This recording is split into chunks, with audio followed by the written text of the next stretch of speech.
Hey guys, Graham here. How's your day been? Today's Friday, if you're watching at another time. It's early evening, been in my office here all day and doing a bunch of things. So I thought I'd do a quick update video.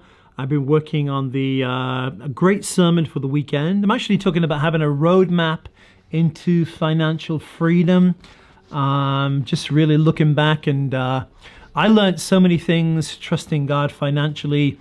It's like I did everything wrong, and then I went to God's Word and found the right way of doing that. And I'll be literally taking people through in the next couple of weeks a roadmap to get to the place of blessing and freedom that I believe that God has for all of us. So you don't want to miss that. I'll be sharing that in Sturbridge and also Norwalk, Connecticut this coming Sunday. So if you're near those, we would love to see you. Yeah. Also working on the ministry school. We have that now up and running. There's nearly 30 people now in there and a few more on the way. We're having our first gathering this coming Tuesday. People can attend in person here in Sturbridge, or we'll be live streaming that over the web. So it is not too late to join. If you're interested, go to ministryschool.net. You can still sign up there. We're also doing a resource day next week, not tomorrow, but the Saturday afterwards. That's Saturday, September 28th here in Sturbridge. So we're believing to see people come from all over New England, and we're going to talk about how we equip people, how we do different ministries in the church. I'm going to allow some of the folks here in the church to do some teaching. We're going to have breakout sessions all over the church, and lunch, and then some prophetic mentoring, kind of one-on-one, half an hour sessions where we help people, again, give them a roadmap to move forward into the destiny and calling. So if you're interested in that, try and put a link below, or if you go to swc.church, there will be a link up for there. Good. Great. What have I been thinking today? I've been thinking all day actually about graces for places. I think it's Keith Moore who did a message probably about 20 years ago, a series called that, and I'm not sure I ever completely listened to the series, but I always remember that phrase, graces for places. And come on, I just want to drop a quick thought in you today, but there are specific graces that God gives us for specific places.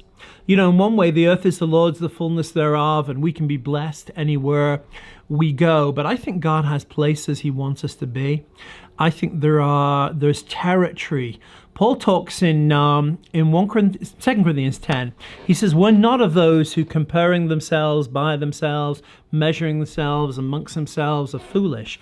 But rather, he says, we're not like that, but rather we're those who stay in the sphere that God has assigned us. You know, I think God's got a sphere for us. God's got a place for us. The favor of God gives you a territorial authority in the sphere that he's called to you. And I think most of us can recognize that if you think about it, that there are places God calls us to. When we're in that place, that's where the honey flows, the maple syrup flows, we say in New England. That's where the grace flows. That's where the empowering of God. And the favor of God, people talk a lot about the favor of God, but the favor of God is not this abstract thing. God gives you favor for assignments. The angel comes to Mary and says, Mary, great grace is upon you. Why? Because he brings Mary the assignment. You're going to bear the Son of God. Your heart's going to be pierced. You'll suffer. You'll be reproached by other people for being the one who gives birth to the Messiah. And there's grace for the thing God calls you to do. And so my question to you today is, are you in the right place? Are you in the right place? There's grace to be married to the right person. There's grace to bring up the kids that God has given you. There's grace to be in the right church. Some people try to find the right church in terms of a shopping list. You know, if it's a great kids program and it meets this and it meets at the right time. And we become shoppers in God Mart rather than the planting of the Lord.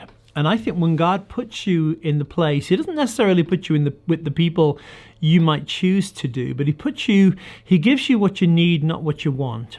And he puts you in a place where it's going to draw from the giftings, but the reserves of his favor that he's put within you. So I want to encourage you today, know your place, know your sphere. When we think about boundaries, we're usually thinking about boundaries as regards to other people, or boundaries as regards to us not overstepping our boundaries. But boundaries are actually really empowering things. When you know, we just closed on a home this week in France, and when you know your territory, when you know the boundaries of your territory, rather than looking at that as a limiting thing, like, oh, I can't go across there, I'm not allowed to do this. It's actually empowering, because the reverse means I am allowed to do things here. This is my turf. I can build here. I can plant here. I can tear down and build up.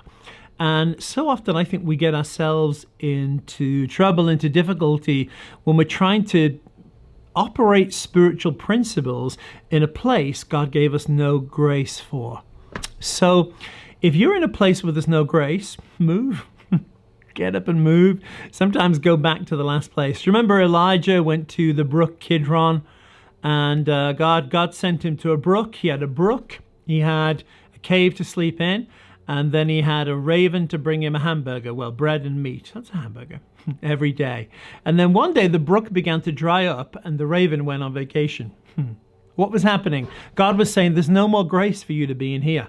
Now, Elijah could have said, yeah, but God's moved in this place. God had moved in that place. God had supplied him supernaturally there. But in a way, God was saying, I prepared another place for you. There's a widow at Zarephath. And in a way, the call to move from the brook Kidron to Zarephath had to do with the call of Elijah to move on. It had to do with the call of Elijah to release Elisha into his ministry. But also, God had the widow who was going to meet Elijah's needs, but he also had Elijah in his prophetic ministry who was going to raise a son from the dead and minister to the widow's needs. And I think so often we can even make the mistake of latching on to somewhere where there used to be grace. Has your brook run dry? Has your raven stopped coming? Maybe it's time to move and find that place where the grace flows. It says in the Psalms, we'll drink of the brook as we walk in the way, and so will our soul be refreshed. Selah. Boom. Hey, well, I hope that's an encouragement to you guys. I've been absent making some videos the last week or so, just been really busy with other things, but I hope to be back to my normal rhythm of doing that soon. So I hope that's been a blessing to you. Again, if you're new to my YouTube channel, want to hit the subscribe button down there. Check out our email newsletter as well. If you go to gjm.org/offer, that's the place to sign up for our newsletter, and we'll send a free gift to everybody who does that. Great. Well, have a wonderful Friday. Have a blessed weekend. If you're in New England, I would love to see you in one of the services I will be putting on here. And thanks for watching. See you soon. Bye for now.